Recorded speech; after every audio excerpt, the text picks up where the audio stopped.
الله رب العرش عما يصفون وأشهد أن سيدنا ونبينا محمدا عبده ورسوله وخليله صادق المحمود اللهم صل وسلم وبارك وكرم على سيدنا محمد وعلى آله وأصحابه الذي هم بحقه المستمسكون أما بعد فيا عباد الله أوصيكم ونفسي بتقوى الله فقد فاز المتقون. Masyaallah hadirin jamaah Jumat yang dimuliakan oleh Allah Subhanahu wa taala. Kita panjatkan puji dan syukur kepada Allah yang Maha Berhak, yang mana pada saat hari ini di setiap hari kita Allah Subhanahu wa taala tidak berhenti-hentinya memberikan kepada kita kenikmatan zahir wal batin, kecil maupun besar, terlebih-lebih adalah nikmat iman dan Islam. Dan kita berharap mudah-mudahan kita semua digolongkan oleh Allah Subhanahu wa taala sebagai golongan abd dan syakura, hamba-hamba yang pandai bersyukur. Beriring salawat serta salam tidak lupa kita sampaikan kepada pelita alam, suri tauladan insan, Nabi besar Muhammad sallallahu alaihi wa ala alihi wa sahbihi wasallam, beserta keluarganya, para sahabat-sahabatnya, para pengikutnya tabi'in, tabi'ut tabi'in, ulama salafun salihin wa muqallidina fid din. Mudah-mudahan termasuk kita semua orang-orang yang selalu mengikuti aturan-aturan baginda Rasulullah sallallahu alaihi wasallam. Sebelum khatib di atas mimbar yang sangat mulia ini melanjutkan khutbah Jumat, terlebih dahulu ada wasiat. Sebagaimana wasiat ini sering disampaikan oleh para khatib dengan wasiat takwa. Dalam arti kata turut perintah Allah dan jauhkan sebuah larangan. Karena tidak ada satu perintah yang diperintahkan oleh Allah, apapun bentuk perintah tersebut, sekecil apapun perintah tersebut, jika dikerjakan oleh hambanya siapapun dia, akan mendatangkan kenikmatan, turunnya rahmat Allah, kasih sayang Allah, timbulnya kemaslahatan, keislahan, ketenangan dan ridha Allah Subhanahu wa taala. Dan tidak ada satu larangan yang dilarang oleh Allah Subhanahu wa taala. Apapun bentuk larangan tersebut, sekecil apapun larangan tersebut, jika dikerjakan oleh hambanya siapapun dia hambanya, akan menimbulkan kenistaan, kehinaan, kehancuran, hilangnya kenikmatan, timbulnya keresahan, dan timbulnya murka Allah dan azab Allah Subhanahu wa taala. Oleh karena itu mari sama-sama kita tingkatkan iman Islam kita dengan kita berharap dengan takwa ini Allah Subhanahu wa taala mengikat iman Islam kita sehingga pada saat waktu yang telah ditentukan ajal menjemput kita, wala tamutunna illa wa antum muslimun. Tidak kita keluar dari dunia ini kecuali kita membawa iman Islam. Ma'asyiral hadirin jamaah Jumat yang dimuliakan oleh Allah Subhanahu wa taala. Ada sebuah hadis baginda Rasulullah sallallahu alaihi wasallam yang saya kutip di dalam kitab Al-Mawa'id karya Syekh Saleh bin Muhammad bin Ali Basalam. Beliau mengambil komentar guru yang mulia, guru saya waktu di Mekah, Sayyidil Habib Abuya Muhammad bin Abdi bin Abbas Al-Maliki Al-Hasan, mufti Mekah. Dalam sebuah nasihat beliau mengambil sebuah hadis dari Abu Hurairah radhiyallahu anhu. Qala Rasulullah sallallahu alaihi wasallam, sittatul asya tuhbitul a'mal. Ada 6 perkara apabila dikerjakan oleh hamba siapapun dia umat Islam, maka akan menghancurkan seluruh pahala amal ibadah. Baik itu salatnya, puasanya, zakatnya, hajinya, umrohnya, sedekahnya, apapun bentuk ibadah dengan sebab perkara tersebut. Yang pertama, istighalu bi uyubil khalqi. Yang pertama, menyibukkan diri untuk mencari kejelekan orang lain. Hidupnya hanya memperhatikan kejelekan orang lain. Hidupnya hanya memperhatikan kejelekan orang lain. Orang lain kejelekannya dia tahu. Satu kampung, satu desa, siapa yang dia nggak tahu kejelekannya dia tahu.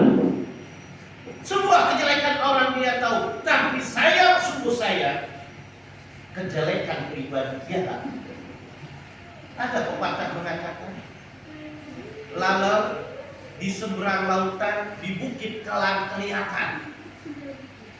Tapi kotoran yang di depan mata nggak kelihatan.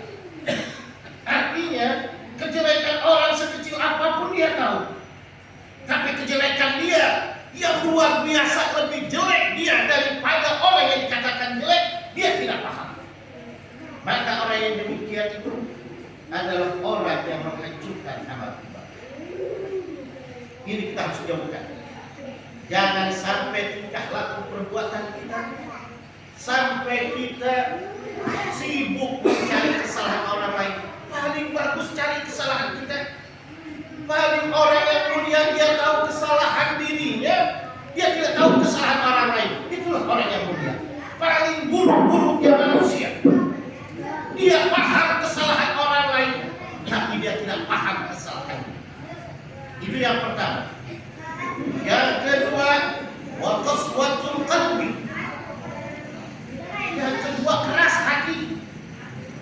Gak mau menerima nasihat, merasa paling hebat, merasa saya paling tua, gak mau dengar nasihat, apalagi nasihat dari anak muda, gak mau. Merasa saya paling sepuh, merasa saya pejabat, merasa saya orang kaya, tidak mau menerima nasihat. Ini orang yang keras hati. Orang yang tidak mau menerima nasihat hanya iblis. Orang manusia, siapapun dia harus menerima nasihat, walaupun bukan dari kelompoknya, walaupun bukan dari gurunya, walaupun bukan dari manusia, hatta hewan. Ini Jumat, Jumat, kita masih di rumah, memandang azan, sudah diazankan oleh muadzin. Kita masih asik kopi, masih asik ngerokok. Datang seekor kucing bilang, "Hei, nggak malu aku umat Islam kagak mau sholat Jumat?" Lalu dia marah, kucing, kenapa kamu nasihatin saya? Kamu itu binatang. Nah, ini orang yang keras hati. Walaupun nasihat itu datangnya dari seekor kucing binatang, ya, maka jangan dilihat kucingnya. Sayyidina Ali radhiyallahu anhu berkata, "Undur ma qala wala tandur ma."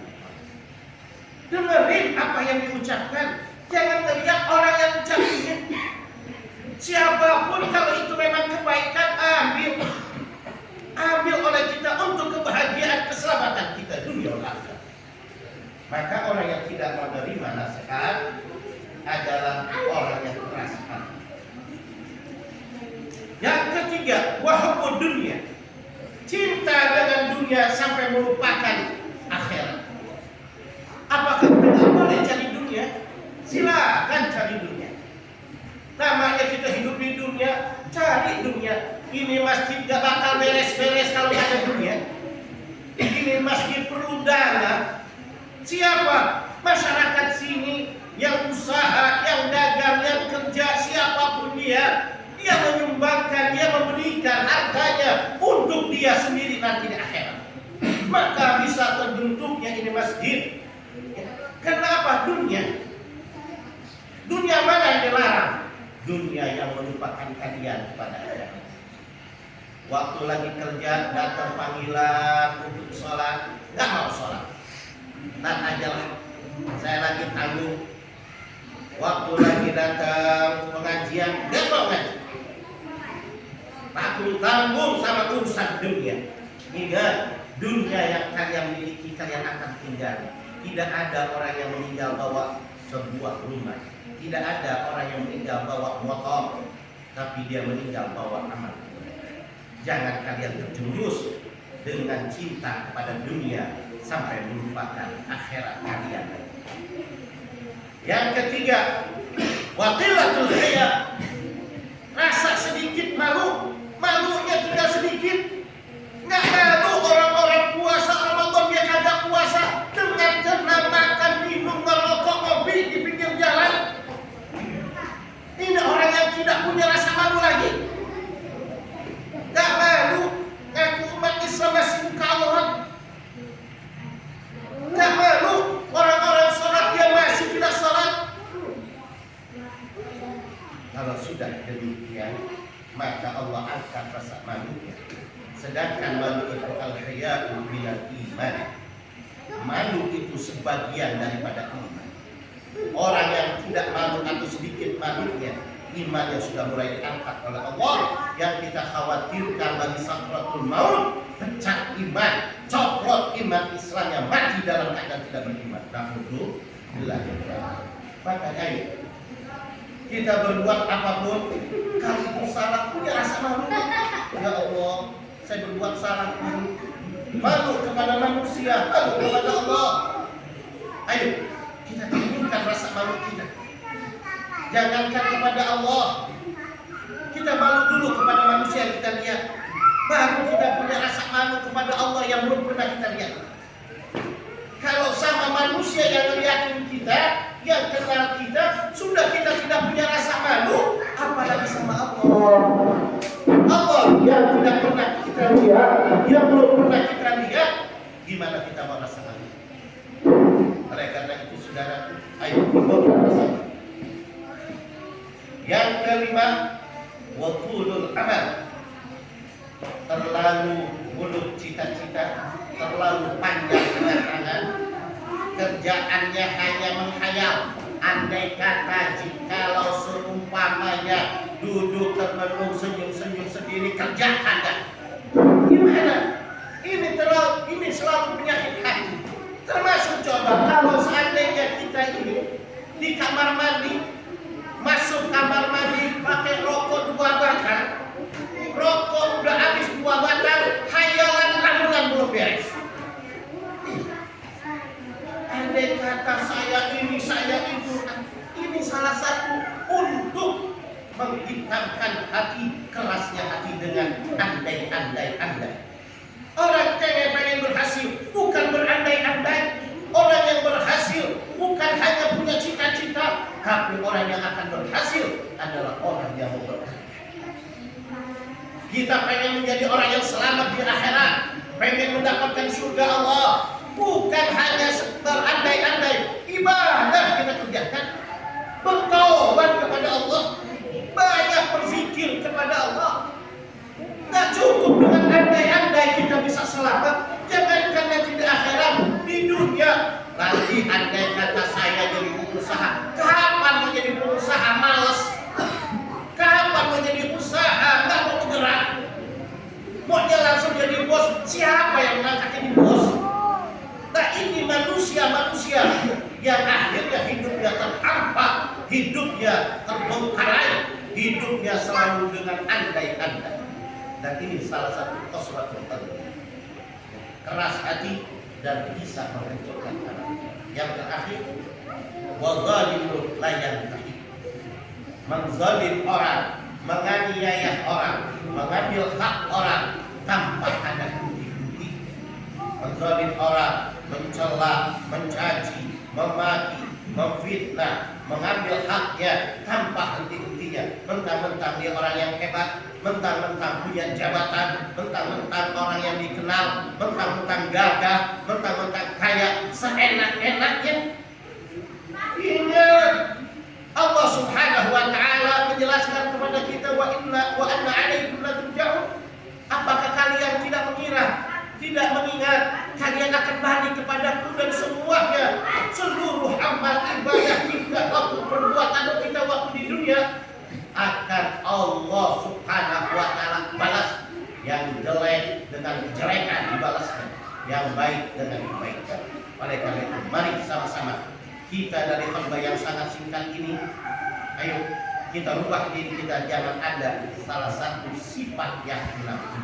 Kalau ada buru-buru kita bertobat, buru-buru minta maaf kepada Allah Subhanahu wa taala, buru-buru kita berubah daripada sifat-sifat. Mudah-mudahan dari hamba yang sangat singkat Allah berikan kepada kita semua kemuliaan dan keagungan, dan Allah merahmati kita, dan Allah mengampuni segala kesalahan kita. A'udzubillahi minasyaitonir rajim. Wa tawassaw bil haqqi wa tawassaw bis sabr. Barakallahu li wa lakum fil Qur'anil azim. Wa nafa'ani wa iyyakum min ayatil dzikril hakim. Aqulu qawli hadza wa astaghfiru innahu huwal ghafurur rahim. Allahumma